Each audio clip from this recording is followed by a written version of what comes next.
Hello friends, स्वागत है आप सभी का हमारे यूट्यूब चैनल में। तो फ्रेंड्स, आज हम लोग इस वीडियो में जेसीईआरटी क्लास 6 का साइंस, देखिए चैप्टर का नाम है भोजन, इंग्लिश में फूड।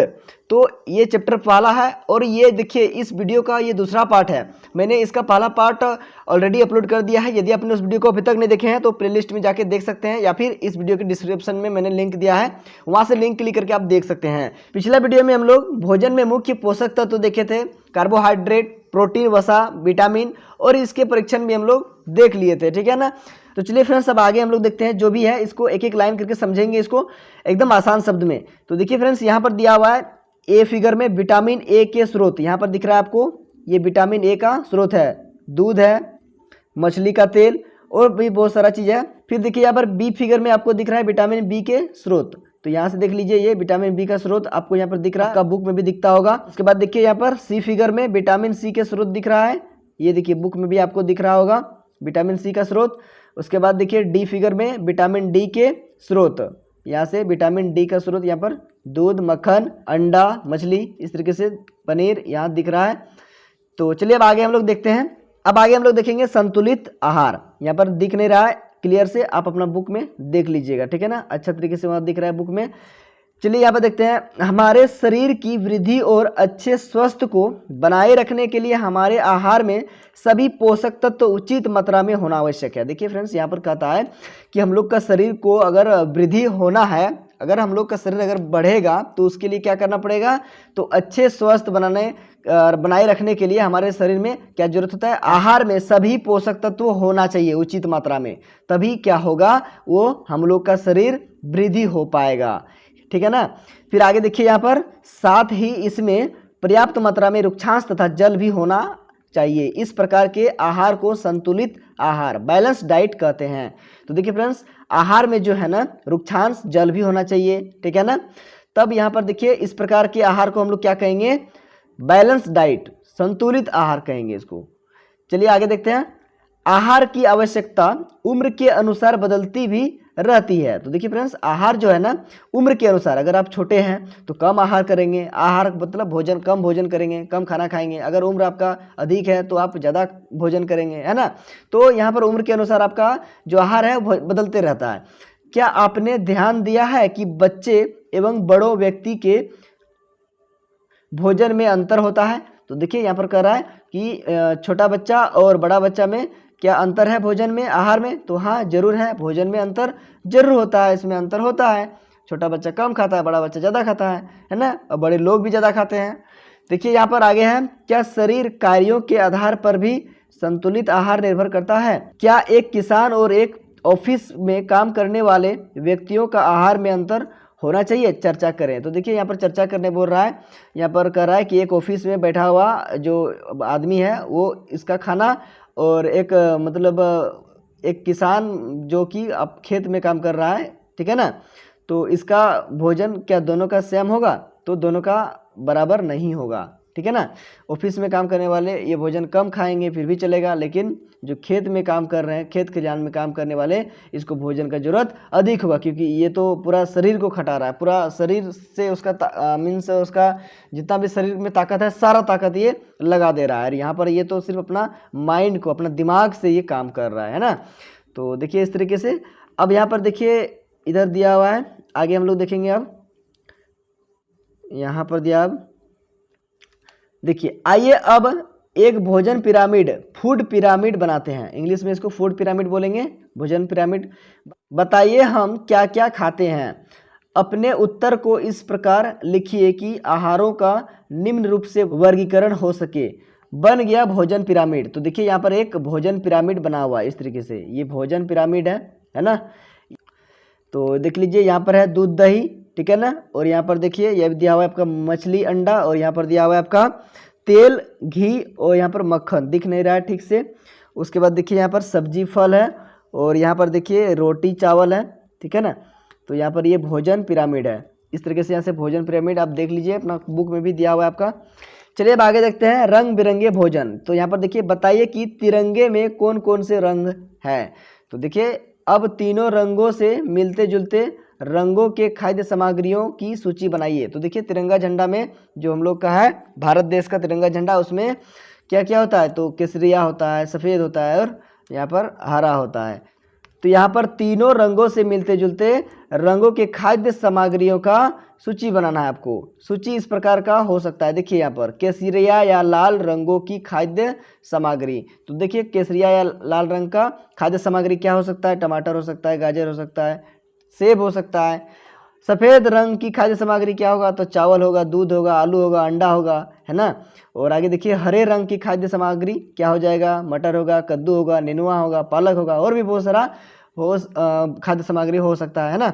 आपको पता होगा, आप लिख सकते हैं यहाँ पर। चलिए अब आगे बढ़ते हैं। हमारे भोजन में प्रतिदिन रंग बिरंगे खाद्य पदार्थों का मिश्रण होना चाहिए। ये संतुलित आहार है जो स्वस्थ विकास तथा शारीरिक एवं मानसिक गतिविधियों के लिए आवश्यक है।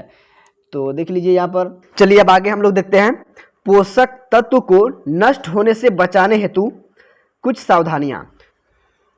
तो चलिए यहाँ पर देखते हैं। छिलका उतार कर सब्जियों और फलों को धोने पर उनके कुछ विटामिन नष्ट हो सकते हैं। तो हम लोगों को जब भी सब्जी बनाना चाहिए तो क्या करना चाहिए, छिलका उतार कर और फलों को धोने से क्या हो जाता है, उनके जो विटामिन होता है वो नष्ट हो जाता है। तो उससे पहले ही धो लेना चाहिए, बाद में नहीं धोना चाहिए काट के, ठीक है ना। इसके अतिरिक्त सब्जियों को काटने से पहले अच्छी तरह धो लेना चाहिए। देखिए यहाँ पर कह रहा है कि यहाँ पर इसके अतिरिक्त सब्जियों को काटने से पहले अच्छी तरह धो लेना चाहिए, काटने से पहले ही। काटने के बाद अगर धोने से क्या होता है, कुछ विटामिन नष्ट हो सकते हैं। चावल और दालों को बार बार धोने से उसमें उपस्थित विटामिन और खनिज लवण भी नष्ट हो सकते हैं। भोजन पकाने में अधिक जल का उपयोग और बाद में उसे फेंक देने से भी कई प्रोटीन और खनिज लवणों की हानि होती है। तो जब हम लोग चावल बनाते हैं या फिर दाल बनाते हैं तो उसमें हम लोग क्या करते हैं, चावल को और दाल को बार बार रगड़ रगड़ के धोते हैं। उससे क्या होता है, विटामिन और खनिज लवण उससे क्या होता है, नष्ट हो जाता है। और भोजन पकाते समय क्या करते हैं हम लोग, अधिक जल का मात्रा प्रयोग करते हैं। उससे क्या होता है, बाद में हम लोग जब फेंक देते हैं, मार फेंक देते हैं, तो क्या होता है, उसमें बहुत सारा प्रोटीन और खनिज लवण हानि होता है ना। तो इस तरीके से हम लोगों को क्या करना चाहिए, कम जल का उपयोग करना चाहिए, ठीक है ना। चलिए आगे देखते हैं, इन्हें भी जानिए। तो देखिए यहाँ पर दिया हुआ है लो सोडियम नमक, लो सोडियम सॉल्ट आजकल बाजारों में उपलब्ध है। इनका भोजन में उपयोग उच्च रक्तचाप वाले रोगियों के लिए लाभदायक है। तो जिसको उच्च रक्तचाप की बीमारी है वही लोग क्या करता है, लो सोडियम नमक का उपयोग करता है, और इसको बोलते हैं हाइपरटेंशन इंग्लिश में, ठीक है ना। चलिए फिर आगे हम लोग इधर देखते हैं। यहाँ पर देखिए कहता है, अब बताइए भोजन को किस प्रकार उचित तरीके से पकाना चाहिए और क्यों। उसके बाद देखिए, हमें अपने आहार में फल और कच्ची सब्जियों को भी शामिल करना चाहिए, क्यों, आपको बताना है।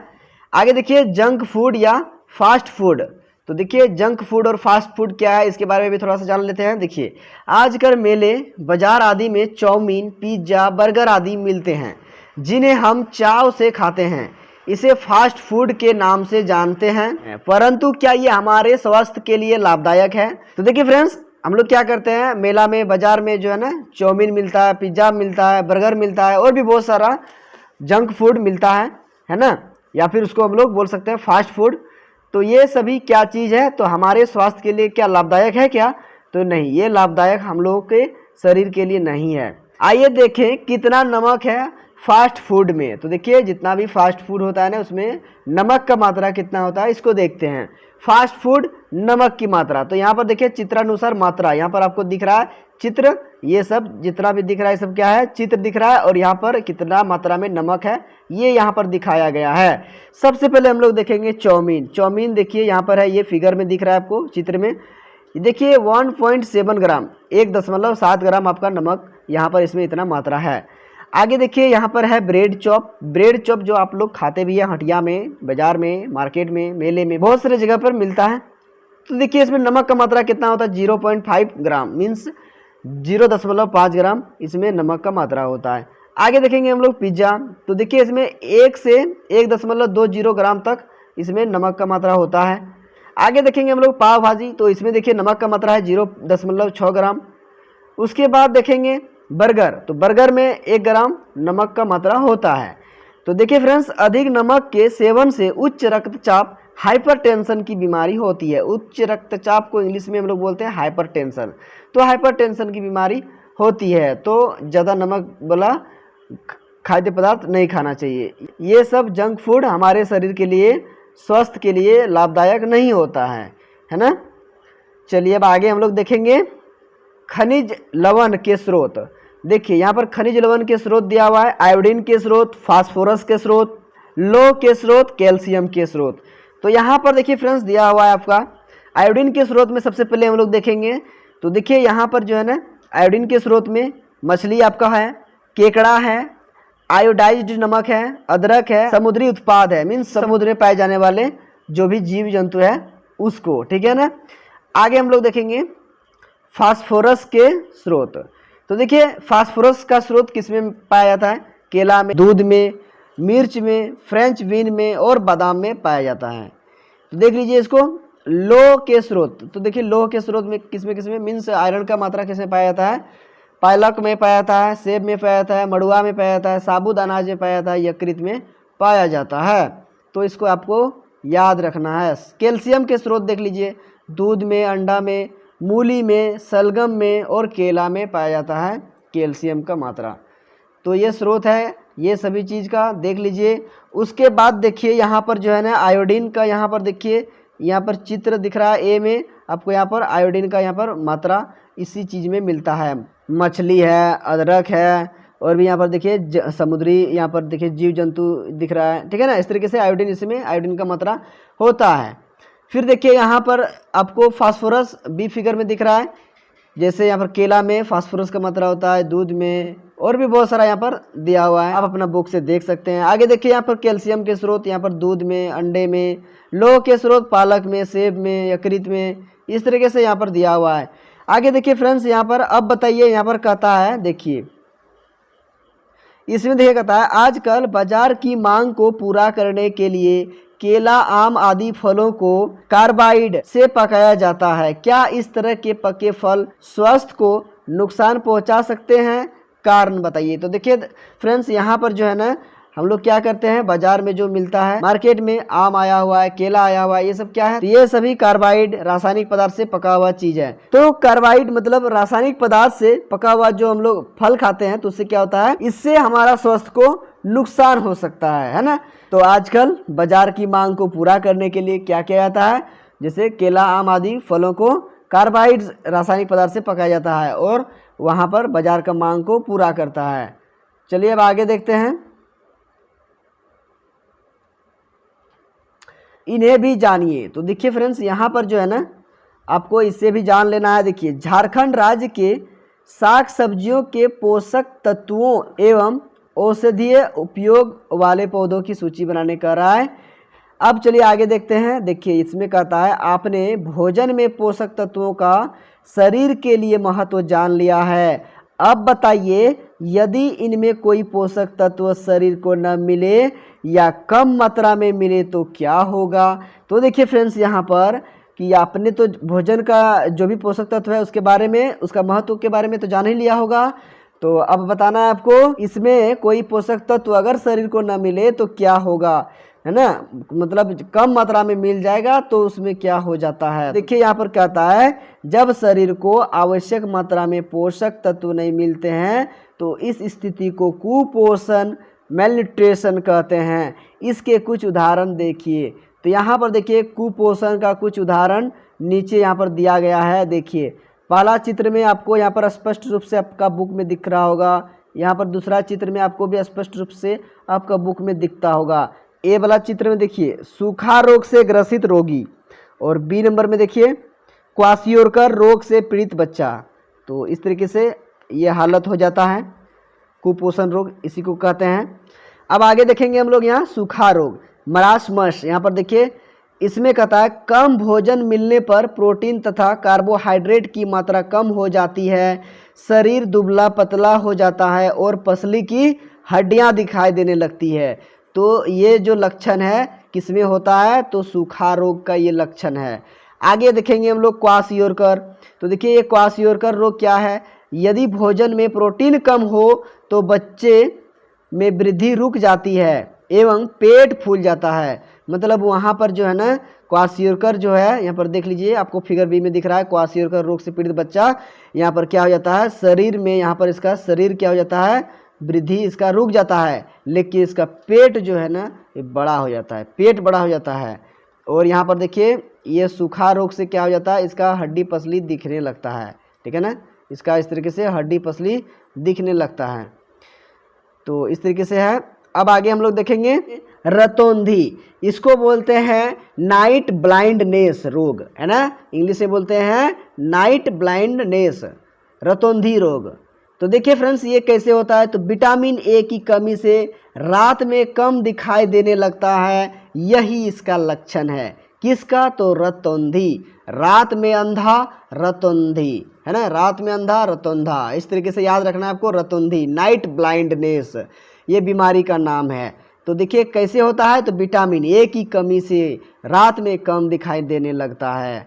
आगे देखेंगे घेंघा, गोइटर रोग इसको कहते हैं, घेंघा रोग। तो देखिए घेंघा रोग क्या है, तो यहाँ पर देखिए चित्र 1.7 घेंघा रोग से पीड़ित स्त्री, यहाँ पर आपको एक चित्र दिख रहा होगा ये स्त्री का, तो ये क्या है, तो ये एक घेंघा रोग से पीड़ित स्त्री है। यहाँ पर देखिए इस स्त्री का गला जो है ना ये फूल गया है, ठीक है, ये फूल गया है गला। तो यहाँ पर देखिए आयोडीन की कमी से गले की ग्रंथि फूल जाती है, बच्चे मानसिक विकलांग हो जाते हैं। तो घेंघा रोग भी बहुत खतरनाक है, अगर यहाँ पर आपका फूल गया है तो समझ जाइए कि आपको घेंघा रोग है, और इससे क्या होता है, बच्चे मानसिक विकलांग हो जाते हैं। चलिए अगला देखते हैं एनीमिया, तो इसको बोलते हैं इंग्लिश में भी एनीमिया रोग, है ना, एनीमिया रोग। लोह तत्व की कमी से खून की कमी हो जाती है और शरीर कमज़ोर हो जाता है, कमज़ोर शरीर कई रोगों से ग्रस्त हो सकता है। तो फ्रेंड्स याद रखिएगा एनीमिया जो है बीमारी होती है कैसे, तो लोह तत्व की कमी से, मीन्स खून की कमी हो जाने के कारण क्या होता है, शरीर कमज़ोर हो जाता है, कमज़ोर शरीर कई रोगों से ग्रस्त हो सकता है। तो याद रखिएगा एनीमिया क्या है, तो खून की कमी से हो जाता है, लोह तत्व की कमी से, है ना। आगे देखेंगे अस्थि और दंत क्षय, बोन एंड टीथ डीके। तो देखिए अस्थि जिसको हम लोग हड्डी बोलते हैं, बोन, है ना, और दंत क्षय दांत हम लोग जिसको बोलते हैं, दंत मीन्स दांत, क्षय, क्षय मतलब होता है एक तरह से सड़ना, है ना, खराब होना। तो इस तरीके से देखिए यहाँ पर दिख रहा है आपको चित्र में, ये दांत सड़ गया है और ये कैल्शियम से बना होता है दांत जो कि सड़ चुका है। देखिए 1.8 दंत क्षय यहाँ पर चित्र में दिख रहा है। तो देखिए ये कैसे होता है, तो कैल्शियम की कमी से हड्डियां और दांत कमज़ोर हो जाते हैं। चलिए अब आगे देखते हैं। अब आगे देखेंगे हम लोग पोषक तत्वों की अधिकता। अभी हम लोग जस्ट थोड़ा देर पहले पढ़े कि पोषक तत्वों की कमी से बहुत सारा विभिन्न प्रकार का रोग होता है। अब यहाँ पर आगे हम लोग देखेंगे पोषक तत्वों की अधिकता मतलब ज़्यादा हो जाने से इसमें भी आपको प्रॉब्लम है, कमी है पोषक तत्वों की फिर भी इसमें बीमारी है, और अधिक अगर हो जाता है पोषक तत्वों की मात्रा तो इसमें भी आपको प्रॉब्लम है, रोग है। तो देखिए जहाँ पोषक तत्वों की कमी से विभिन्न रोग हो जाते हैं वहीं इसकी अधिकता भी हानिकारक हो सकती है। तो देखिए फ्रेंड्स पोषक तत्वों की कमी होने से भी बहुत सारा अलग अलग प्रकार का रोग हो जाता है। अगर बात करें अधिकतम की, मतलब अगर पोषक तत्व अधिक हो जाता है तो यहाँ से भी आपका शरीर को हानि पहुँचा सकता है। देखिए आगे फिर कहता है बहुत अधिक वसायुक्त भोजन मोटापा ओबेसिटी का कारण बनती है और यह समस्त बीमारियों की जड़ है। तो क्या हो जाता है, अधिक वसायुक्त भोजन हम लोग खा लेते हैं और अपना पेट बड़ा कर लेते हैं, मतलब अपना क्या, अपना साइज बड़ा कर लेते हैं ना, इस तरीके से मोटापा बढ़ा लेते हैं। तो मोटापा इस तरीके से बढ़ जाता है ज़्यादा क्या, तेल वाला पदार्थ खाने से। तो वसायुक्त जितने भी चीज़ हैं उसको कम मात्रा में खाना चाहिए, अधिक मात्रा में खाने से मोटापा बढ़ जाएगा। तो यहाँ पर देखिए ये चित्र दिख रहा है आपको मोटापा का, 1.9 मोटापा का। चलिए अब आगे हम लोग देखते हैं। यहाँ पर कहता है अब अपनी जानकारियों को सारणीबद्ध कीजिए। तो यहाँ पर अब रोग का नाम दिया है, सूखा रोग, क्वासियोरकर, रतौंधी, घेंघा, इस तरीके से नाम दिया है। यहाँ पर आपको लक्षण बताना है सूखा रोग का और किसके कमी से होता है। क्वासियोरकर का लक्षण बताना है किसकी कमी से होता है। रतौंधी इसका लक्षण बताना है और कमी बताना है। घेंघा रोग का लक्षण क्या होता है उसको बताना है और यहाँ पर इसका कमी बता देना है, किसके कमी से होता है। तो देखिए फ्रेंड्स, सबसे पहले आपको इधर लेफ्ट साइड रोग का नाम लिख देना है, सूखा रोग, क्वाशियोरकर, रतौंधी, घेंघा। उसके बाद आपको लक्षण लिख देना है, उसके बाद इधर राइट साइड में कमी लिख देना है। तो सूखा रोग का देखेंगे लक्षण, पहले शरीर दुबला पतला हो जाता है और पसली की हड्डियां दिखाई देने लगती है, ये है लक्षण सूखा रोग का। अब देखिए ये जो लक्षण है तो कैसे होता है, इसका कमी क्या है, तो प्रोटीन और कार्बोहाइड्रेट की कमी से ये चीज़ होता है। क्वाशियोरकर में देखिए इसका लक्षण है बच्चे में वृद्धि रुक जाती है एवं पेट फूल जाता है। तो बच्चे में वृद्धि रुक जाता है, पेट फूल जाता है, तो किसी कारण होता है, तो देखिए इसका कमी क्या है, तो प्रोटीन के कारण। आगे है रतौंधी रोग, देखिए ये है इसका लक्षण, रात में कम दिखाई देने लगता है, तो किसके कारण, तो विटामिन ए की कमी से, ठीक है ना, विटामिन ए की कमी से रात में कम दिखाई देने लगता है, तो समझ जाना है आपको रतौंधी बीमारी है। उसके बाद देखिए घेंघा रोग क्या है, तो इसका लक्षण गले की ग्रंथि फूल जाती है। थोड़ा देर पहले हम लोग देखे चैप्टर में, वहाँ पर फिगर दिख रहा था, गले की ग्रंथि फूल जाती है, बच्चे मानसिक विकलांग हो जाते हैं। और ये होता कैसे है, तो आयोडीन की कमी से, ठीक है ना, कमी क्या है, तो आयोडीन की कमी से। तो देख लीजिए इसको, अपना कॉपी पर इसको नोट कर लीजिए, तब फिर आगे हम लोग बढ़ेंगे। चलिए फिर बढ़ते हैं आगे, दूषित भोजन। तो यहाँ पर देखिए सबसे ज़रूरी चीज़ है, यहाँ पर देखिए दूषित भोजन मीन्स खराब भोजन नहीं खाना चाहिए। देखिए यहाँ पर चित्र 1.10 में दिखाया गया है, बाजार की खुली भोज्य सामग्री, मतलब खुले जगह में आपको बेचते हुए ठेले में दिखाई पड़ेगा, बहुत सारे मक्खी मच्छर बैठता हुआ दिखाई देगा, वो भोजन क्या है, तो वो दूषित भोजन है, खुला भोज्य सामग्री है वो, ठीक है ना। उसमें देखिए क्या आता है, देखिए दूषित भोजन के कारण एवं उनसे बचने के उपाय। देखिए बाजार की खुली भोज्य सामग्रियां क्यों नहीं खानी चाहिए, कुछ खाने से पहले हाथ धोना क्यों जरूरी है, खाने के सामानों को ढक कर क्यों रखना चाहिए, तो सभी का हम लोग यहाँ पर उत्तर देखने वाले हैं। तो देखिए यहाँ पर देखेंगे ठेले में रखे खाद्य सामग्री, जैसे क्या चीज़, जलेबी आदि, बहुत सारा और भी है, पकौड़ा भी है, समोसा है, बहुत सारे चीज़ है, और आलू चॉप है, ब्रेड चॉप है, इस तरीके से ये सारे चीज़ों पर आपने मक्खियाँ बैठी देखी हैं। ये मक्खियाँ गंदी जगहों पर भी बैठती है और अपने साथ सूक्ष्म जीवों को लाकर खाने के पदार्थों को दूषित कर देती है। खुली भोज्य सामग्रियों पर धूल भी पड़ती रहती है। तो देखिए फ्रेंड्स क्या होता है, जो मक्खी होता है ना, वो मक्खी कहाँ से आता है, तो गंदी जगहों पर बैठा हुआ रहता है, वहाँ से उड़कर आ जाती है और अपने साथ सूक्ष्म जीव, मतलब बहुत सारे छोटे छोटे जीवों को इस तरीके से अपने साथ में लेते आती है और लाकर खाने के पदार्थों को दूषित कर देती है। खुली भोज्य सामग्री पर धूल भी पड़ सकती है, इससे भी बहुत सारे सूक्ष्म जीव रहते हैं धूल कण में, उससे हमारा शरीर को हानि हो सकता है।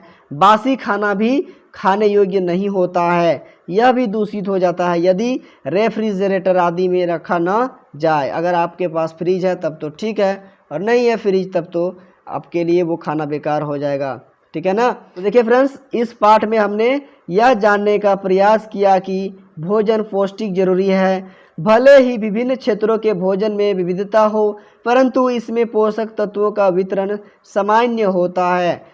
हमें हर क्षेत्र के आहार का आनंद लेना चाहिए और इसका प्रशंसा करना चाहिए। ऐसा नहीं कि यहाँ का खाना खा लिए और इसको बदनाम कर दिए, यहाँ का खाना खाएं और यहाँ को इसको नाम ले लिए, तो इस तरीके से नहीं, हर एक जगह का खाना खाने चाहिए और हर एक जगह का खाने का नाम लेना चाहिए, प्रशंसा करना चाहिए। चलिए फ्रेंड्स, यहाँ पर लिखा हुआ है इन्हें भी जानिए। तो देखिए यहाँ पर जो है ना दिया हुआ है, इसको भी जान लेते हैं थोड़ा।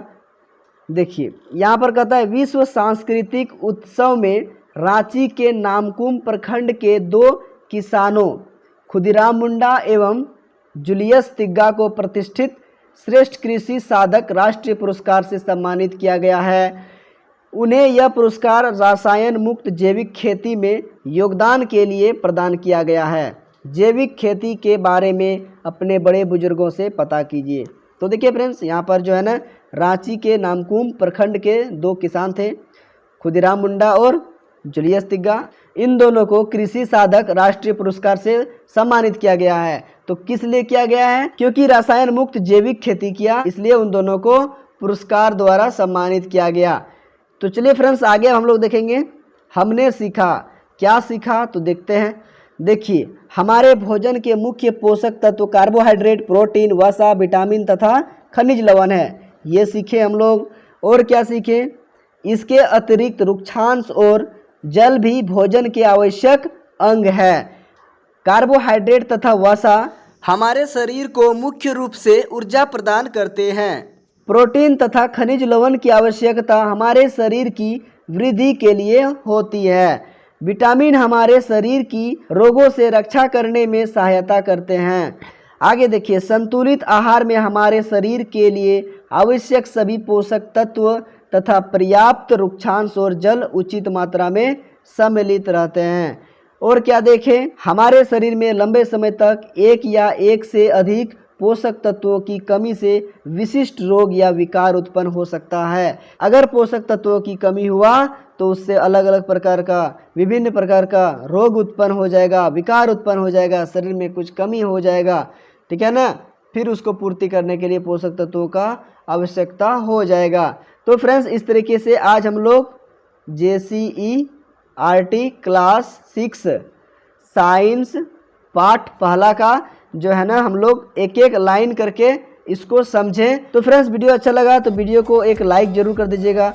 चैनल पर अगर पहली बार आए हैं, चैनल को सब्सक्राइब जरूर कर लीजिएगा और बेल आइकन का भी नोटिफिकेशन को ऑन कर लीजिएगा, ताकि जब भी मैं इस तरीके का नया वीडियो अपलोड करूं तो सबसे पहले उस वीडियो का नोटिफिकेशन आप तक पहुंच सके। और फ्रेंड्स, अपने दोस्तों को भी इस वीडियो को शेयर कर दीजिएगा, ताकि उसको भी इस वीडियो से कुछ सीखने को मिल जाए। तो फ्रेंड्स, मिलते हैं नेक्स्ट वीडियो में। Thank you for watching my video.